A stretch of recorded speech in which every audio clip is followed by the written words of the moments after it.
नमस्कार दोस्तों, आज हम जानेंगे देश और दुनिया की वो बड़ी खबरें जो आप लोगों के लिए जानना बेहद जरूरी है। जी हां दोस्तों, आप देख रहे हैं वीवर तक। देश और दुनिया की तमाम बड़ी खबरों के लिए हमारे चैनल को सब्सक्राइब करें। मैं हूं रवीश कुमार का छोटा भाई रमेश कुमार। तो चलिए शुरू करते हैं आज की देश और दुनिया की तमाम बड़ी खबरों के बारे में बिल्कुल विश्लेषण के साथ एक एक खबर की पूरी सच्चाई। पहली बड़ी खबर आ रही है, बता दें बिहार चुनाव से जुड़ी हुई। बिहार चुनाव के पहले चरण के 354 उम्मीदवारों के खिलाफ दर्ज है गंभीर आपराधिक मामले।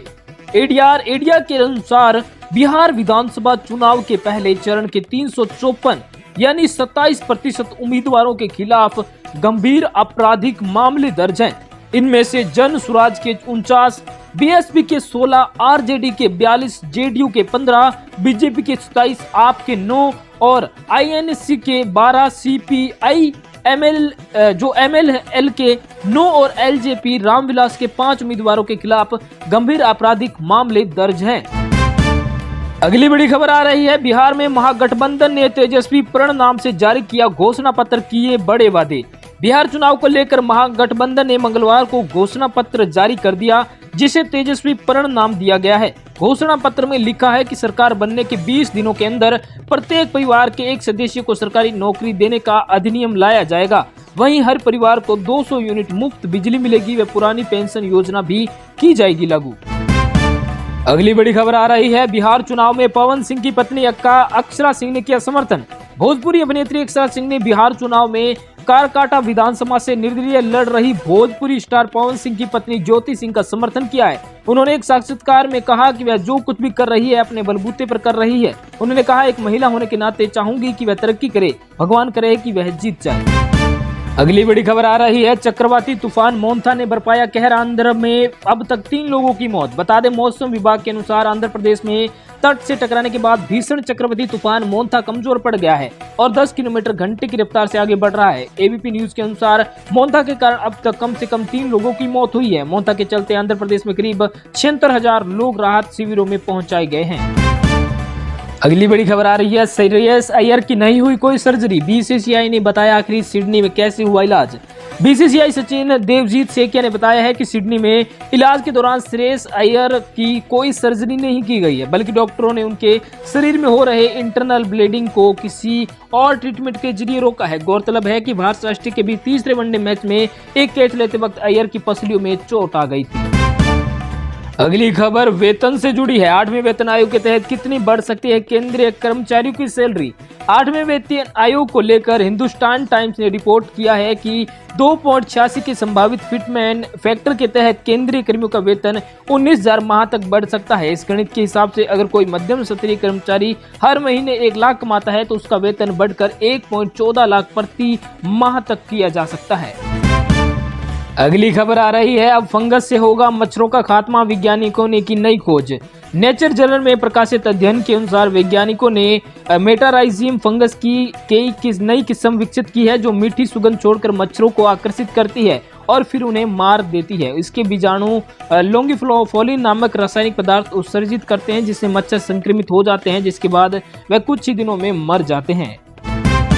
अगली बड़ी खबर आ रही है, दिल्ली एयरपोर्ट पर यात्रियों को विमान तक पहुंचाने वाली बस में लगी आग, सामने आई वीडियो। दिल्ली एयरपोर्ट में लगी आग, सामने आया वीडियो। बता दें दिल्ली एयरपोर्ट पर मंगलवार को एक बड़ा हादसा टल गया। दरअसल एयरपोर्ट के टर्मिनल 3 पर यात्रियों को विमान तक पहुंचाने वाली एक बस में आग लग गई, जिसका वीडियो सामने आया है। दिल्ली दमकल विभाग के अधिकारियों ने बताया है कि स्थिति पर नियंत्रण पा लिया गया है, वह आग लगने के कारणों का पता लगाया जा रहा है।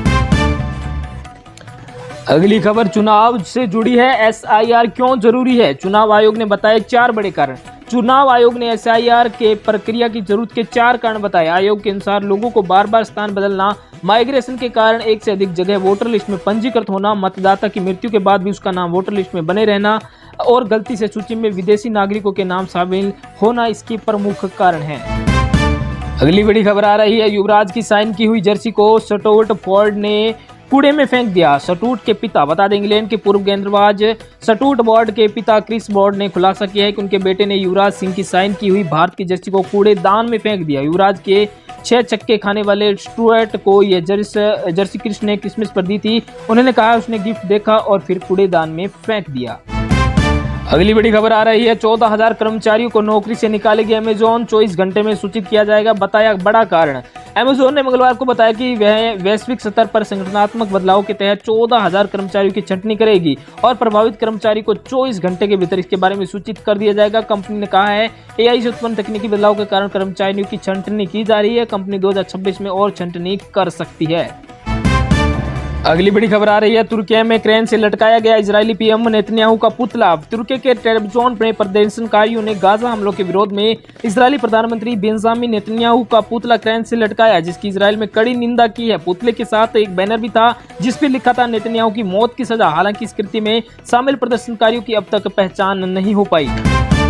अगली बड़ी खबर, एप्पल ने हासिल किया 4 ट्रिलियन का मार्केट कैप, ऐसा करने वाली तीसरी बड़ी कंपनी बनी। बताया एप्पल ने 4 ट्रिलियन का मार्केट कैप हासिल कर लिया है और वह माइक्रोसॉफ्ट व एनवीडिया के बाद ऐसा करने वाली तीसरी कंपनी बन गई। रिपोर्ट के अनुसार नई आईफोन सीरीज आने के बाद 9 सितंबर के एप्पल के शेयर 13% तक रिकवर कर गए और इसी कारण कंपनी के मार्केट कैप में काफी उछाल देखने को मिला।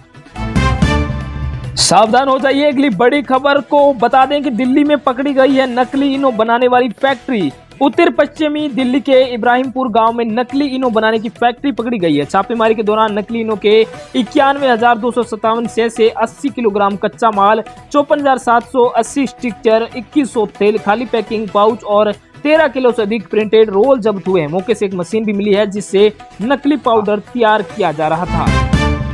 अगली बड़ी खबर, भारत में 2030 तक 400 बिलियन तक पहुंचेगा आईटी सेक्टर, मात्र एक ही वजह। बता दें, बेसमेर वेंचर पार्टनर्स के एआई सेवा रोडमैप के अनुसार भारतीय आईटी सेक्टर 2030 तक बढ़कर $400 बिलियन से भी ज्यादा तक पहुंच जाएगा। इसका कारण कंपनियों द्वारा तेजी से एआई को अपनाना है और दुनिया भर के एआई आधारित आउटसोर्सिंग का बढ़ना है।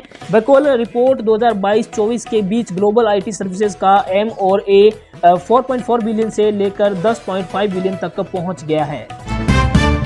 अगली बड़ी खबर, यूपी में शादी के नाम पर शख्स से हुई ठगी, सच्चाई जानने के लिए पुलिस ने मंदिर ले जाकर खिलवाई कसम। बता दें, बदायूं यूपी में शादी के नाम पर 60,000 की ठगी के एक शिकार शख्स ने पुलिस पर समझौते का दबाव बनाने का आरोप लगाया है।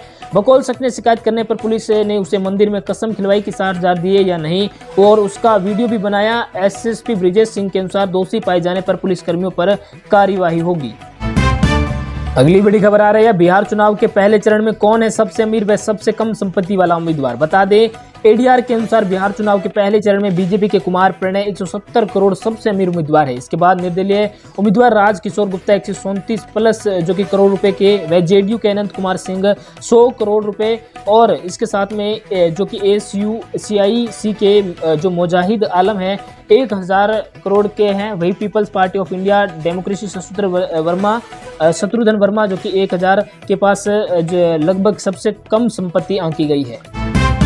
अगली बड़ी खबर, एक पोस्ट की कीमत 35 लाख, तमिलनाडु में मिला कैश फॉर जॉब स्कैम। बता दें, ईडी ने तमिलनाडु पुलिस से कहा कि राज्य के municipal administration and water supply department में बड़े स्तर पर कैश फॉर जॉब स्कैम हुआ, इसलिए पुलिस इसको लेकर केस दर्ज कर जांच करे। ईडी ने कहा है कि अभ्यर्थियों ने 25 से 35 लाख रिश्वत देकर असिस्टेंट इंजीनियर, जूनियर और टाउन प्लानिंग ऑफिसर जैसे पदों पर नियुक्ति हासिल की।